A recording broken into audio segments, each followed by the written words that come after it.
ওসমান হাদির উপর হামলা নিয়ে বাংলাদেশে এখন পক্ষে বিপক্ষে বিভিন্ন ধরনের আলোচনা এবং সমালোচনা অব্যাহত আছে। বিশেষ করে আমাদের যে প্রধান দুই রাজনৈতিক দল বিএনপি এবং জামায়াতে ইসলাম, তারা একে অপরকে বিভিন্নভাবে দোষ চাপানোর চেষ্টা করে যাচ্ছে। আমরা যদি একটু ওসমান হাদির পলিটিক্যাল ক্যারিয়ার নিয়ে একটু চিন্তা করে দেখি, যে তিনি মির্জা আব্বাসের এগেইনস্টে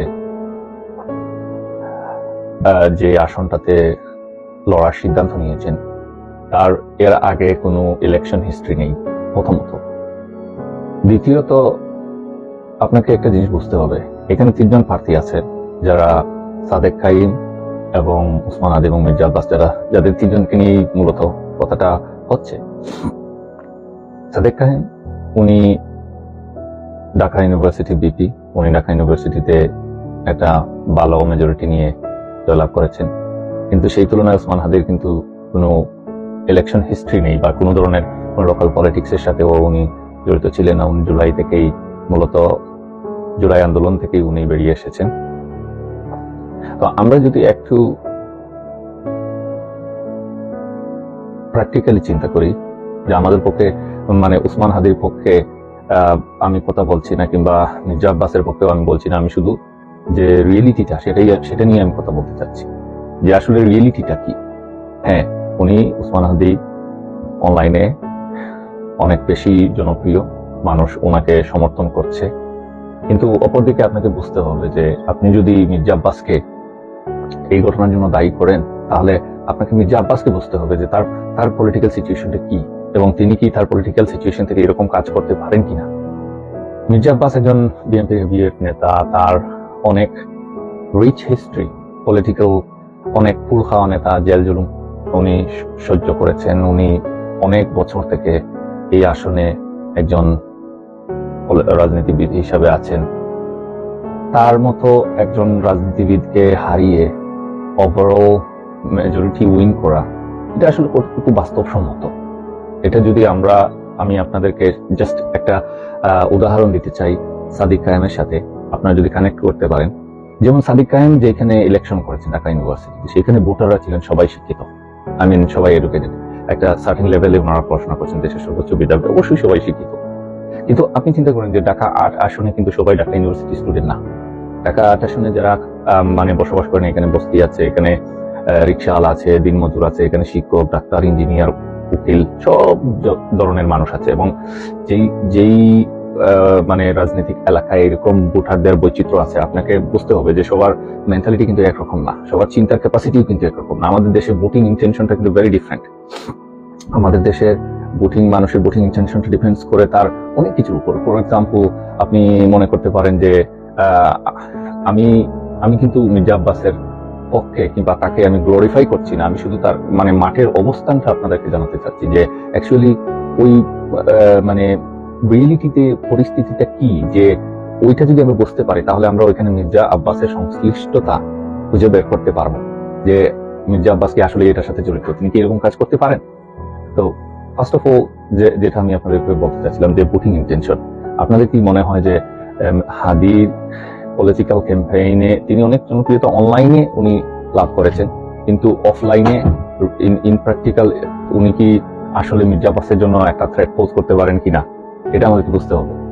আমার মনে হয় সেটা হচ্ছে যে যারা বাংলাদেশের রাজনীতি সম্পর্কে ওয়াকিবহাল, যারা বাংলাদেশের রাজনীতি বুঝেন, তারা প্রত্যেকেই একমত হবেন যে উইদাউট পলিটিক্যাল হিস্ট্রি, উইদাউট কোনো ইলেকশনে জেতার হিস্ট্রি ছাড়া ওসমান হাদির পক্ষে এরকম একজন হেভিওয়েট পার্টিকে হারিয়ে মেজরিটি লাভ করে উনি ইলেকশনে জিতে আসবেন, এটা কোনো পলিটিক্যাল অ্যানালিস্ট বলেন বা যাদের ন্যূনতম পলিটিক্যাল জ্ঞান আছে, আমার মনে হয় না তারা এটা বিশ্বাস করবে যে এটা তার পক্ষে সম্ভব। কারণ আপনাকে একটা জিনিস বুঝতে হবে যে তিনি মাত্র কিছুদিন আগে এই ক্যাম্পেইনটা শুরু করেছেন। আপনি যদি তার ক্যাম্পেইনের ধরন দেখেন, আপনি দেখবেন যে তিনি হয়তো রাস্তাতে রিক্সাওয়ালা কিংবা সাধারণ মানুষের সাথে তিনি ক্যাম্পেইন করছেন, তিনি সাধারণ মানুষের কাছে ভোট চাচ্ছেন। আপনাকে বুঝতে হবে ঢাকা ৮ আসনে প্রকৃত ভোটার সংখ্যা কত, তিনি কি ওই 100% ভোটারের কাছে পৌঁছতে পেরেছেন, তার কি ওই রকম ক্যাম্পেইন ক্যাপাসিটি ছিল যে তিনি মানে 100% ভোটারকে রিচ করতে পেরেছিলেন বা পারবেন, এবং 100% ভোটার তার ক্যাম্পেইনে কনভিন্সড হয়ে তাকে ভোট দিয়ে দেবেন।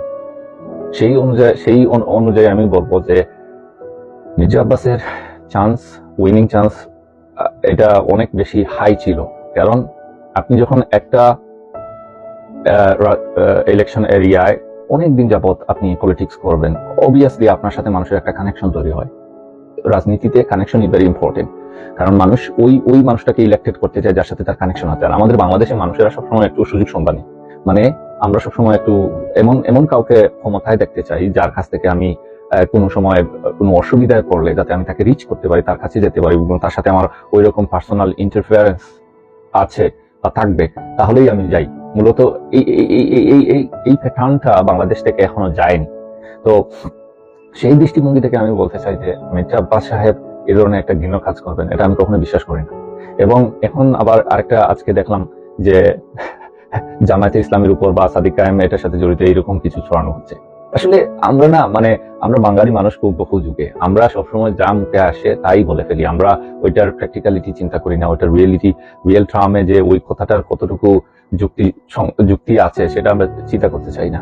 সাদিক কায়েমকে কেন প্রার্থী করা হয়েছে, আপনি যদি এইটাই শুধু জানতে পারেন তাহলে আপনি বুঝতে পারবেন যে জামায়াতের আসলে এখানে হারাবার কিংবা কোনো কিছু গেইন করার জন্য তারা সাদিক কায়েমকে এখানে প্রার্থী করে নাই। মূলত তাদের যে ইচ্ছা, যে তাদের যে এইটা আসলে তাদের জন্য একটা টেস্ট কেস, যে তারা পরীক্ষা করে দেখতে চায় যে তাদের যে পাবলিক ফিগার বা এই সাদিক কায়েমকে হয়তো ভবিষ্যতের জন্য তারা এখানে হয়তো 1-2 টার্ম পরে সাদিক কায়েম যখন আরো ম্যাচিউর হবেন, হয়তো সেই সময়ের জন্য তারা এখন থেকে তাকে ওইখানে ইমপ্লিমেন্ট করতে চাচ্ছেন, যে দেখতে চাচ্ছেন যে পাবলিক পারসেপশনটা কি, মানে পাবলিক এটা কিভাবে নেয়। জামায়াতকে যারা মনে করেন যে জামায়াত বিএনপি আওয়ামী লীগের মতো রাজনীতি করে, আসলে তারা ভুল করছে।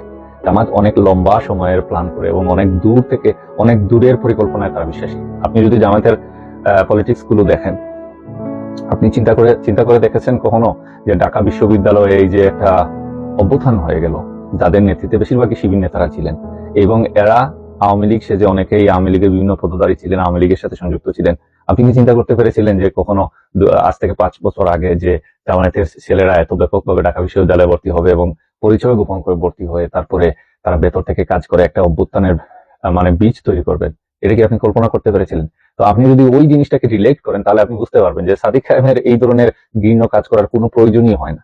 তো আমি আপনাদেরকে এটাই বলতে চাই যে যারা রাজনৈতিক কাদা ছোড়াছুড়ি করছেন এবং এক দল অপর দলকে মানে দোষারোপ করছেন, আপনারা এগুলো প্লিজ বন্ধ করেন। কারণ আপনাদেরকে বুঝতে হবে যে এই ঘটনা থেকে সবচেয়ে বেশি বেনিফিটেড কারা হবে, কার এই সিচুয়েশন থেকে মানে ফায়দা তুলতে পারবে। আপনার কি মনে হয়, আমি আপনাকে প্রশ্ন করছি, আপনার কি মনে হয় যে মির্জা আব্বাসের মতো একজন প্রবীণ রাজনীতিবিদ এইরকম একটা মানে আনাড়ি কাজ করবেন, এরকম একটা মানে ছেলে মানুষই কাজ করবেন যে তার বাচ্চার বয়সী একটা প্রার্থীকে তিনি গুলি করিয়ে দেবেন? আপনার কি মনে হয়? এবং যাকে আরেকজন প্রার্থী সাদিক কায়েম, উনি কি এরকম মানে এটা আসলে হাস্যকর যারা এরকম দাবি করছেন যে সাদিক কায়েম এটার সাথে জড়িত। যাই হোক, সর্বশেষ আমি আরেকটা জিনিস বলতে চাই, যেটা খুবই দুঃখ পেয়েছি কালকে, মনটা খুবই খারাপ ছিল, কিন্তু খুবই দুঃখ পেয়েছি কালকে যেভাবে মির্জা আব্বাস সাহেবকে মানে হেনস্থা করা হয়েছে এবং তাকে বিভিন্নভাবে মানে নাজেহাল করা হয়েছে যখন তিনি মানে হসপিটালে গিয়েছিলেন। এটা খুবই দুঃখজনক। এটা আসলে উচিত না। এটা অন্তত পক্ষে এনসিপির মতো একটা দলের কিংবা ইনকিলাব মঞ্চের যারা আছেন তাদের কাছ থেকে এটা তো কোনোভাবেই আশা করা যায় না, কারণ আমরা তাদের কাছ থেকে এর চেয়ে অনেক ভালো রাজনীতি আশা করি। আপনি একটা তদন্তবিহীন একটা বিষয়, এখনো কোনো সাসপেক্ট সামনে আসে নাই, এখনো আইন শৃঙ্খলা বাহিনী মির্জা আব্বাস সাহেবকে দোষী হিসাবে সাব্যস্ত করেনি, তাহলে আপনি কিভাবে তাকে মানে দোষী মনে করে নিয়ে তার বিরুদ্ধে তাকে হেনস্থা করলেন, কিংবা তিনি যে পলিটিক্যাল বা রাজনৈতিক একটা প্রজ্ঞা থেকে তিনি ওখানে ছুটে গিয়েছিলেন, তাদের উচিত ছিল যে উনার সাথে ভালো ব্যবহার করা, উনার এই মানে গেস্টারটাকে অ্যাপ্রিসিয়েট করা। তাহলে কি হইতো, তাহলে যারা প্রকৃত অপরাধী, যারা আমাদের পলিটিক্যাল স্ট্যাবিলিটিকে নষ্ট করতে চায়, তাদের জন্য এটা অ্যাকচুয়ালি একটা ভেরি নেগেটিভ মেসেজ হইতো। কিন্তু আনফরচুনেটলি আমরা কি দেখলাম যে উনাকে সেখানে মানে হেনস্থা করা হইলো, এবং দিস ভেরি ভেরি মানে আনপ্রেসিডেন্টেড স্টাফ। আমি এরকম একটা শিক্ষিত জেনারেশন যারা ইনকিলাব বা এনসিপির সাথে জড়িত, আমার মনে হয় না যে এরা খুব বেশি মানে কম লেখাপড়া জানা মানুষ, কিন্তু তাদের কাছ থেকে এই যে জুমা, যিনি মূলত ঢাকা ইউনিভার্সিটির একটা পদে আছেন, আমি তার কাছ থেকে এই ধরনের বিহেভিয়ার আমরা আশা করি না। আপনি একটা ইউনিভার্সিটিতে পড়েন, আপনি একজন নেত্রী, আপনার কাছ থেকে এই ধরনের মানে একদম নিম্ন নিম্ন শ্রেণীর ব্যবহার, এটা কোনোভাবেই কাম্য না। আপনি একটা জিনিস বুঝতে হবে, আমাদের দেশে একটা সমস্যা হচ্ছে কি, যে আমরা যখন আমাদের দেশে কোনো একটা কিছু ঘটনা ঘটে যায়, সাথে সাথে আমরা প্রি জাজমেন্ট দিয়ে দিই। মানে আমার মনে আসলো যে অমুক দোষী, তাহলে আমি তাকে যা ইচ্ছা তাই বলতে পারবো। দিস ইজ খুবই মানে আনফর্চুনেট বিষয়। এটা হওয়া উচিত না। আমাদের পলিটিক্যাল স্পেকট্রামটাকে চেঞ্জ করতে হবে। আমাদেরকে রাজনীতিতে আরো বেশি আমাদেরকে প্রজ্ঞার পরিচয় দিতে হবে, না হলে মানুষ আপনাদেরকে বেশি দিন তাদের সম্মানের জায়গায় রাখতে পারবে না। গতকালকে মির্জা আব্বাস সাহেবের সাথে যে ব্যবহার হয়েছে, এটা আমাকে দুঃখ দিয়েছে, এটা আমার মতো আরো হাজারো মানুষকে দুঃখ দিয়েছে। যারা আমরা আমি বিএনপির কোন কর্মী নেই। আমি আজকে একটা জিনিস ক্লিয়ার করতে চাই। অনেকেই মনে করেন যে আমি বিএনপির খুব বেশি সমালোচনা করি, হয়তো আমি জামায়াতের সমর্থক, কিংবা জামায়াতের অনেক মনে করতে পারেন আমি বিএনপি সমর্থক। বাইরে আমি কোন দলের সমর্থক না। যারা আমার বন্ধু বান্ধব আছেন সবাই জানেন যে আমার কলেজ লাইফ থেকে আমার কর্মজীবন সব জায়গায় আমি সব দলের সাথেই আমার সম্পর্ক আছে। আমি বাংলাদেশের একজন নাগরিক, আমি বাংলাদেশকে ভালোবাসি। যারা বাংলাদেশের জন্য ভালো কিছু করতে চায়, আমি তাদের দলের লোক। আমি কোনো পার্টিকুলার কোনো দলের সমর্থক নই। আমি পার্টিকুলার কোনো দলকে সাপোর্ট করি না। এবং আমার কাছে, আমি যদি আমার মনের কথা আপনাদেরকে বলতে চাই, যে ওইরকম কোন দল এখন পর্যন্ত মানে বাংলাদেশে আমি দেখছি না যে দলে আমি মানে যোগদান দিয়ে মানে আমি দেশের জন্য কিছু করতে পারবো। যদি কখনো সেরকম সময় আসে, অবশ্যই আমি রাজনীতি করবো, এবং এটা একজন প্রতিটা সচেতন নাগরিকের জন্য এটা করা উচিত।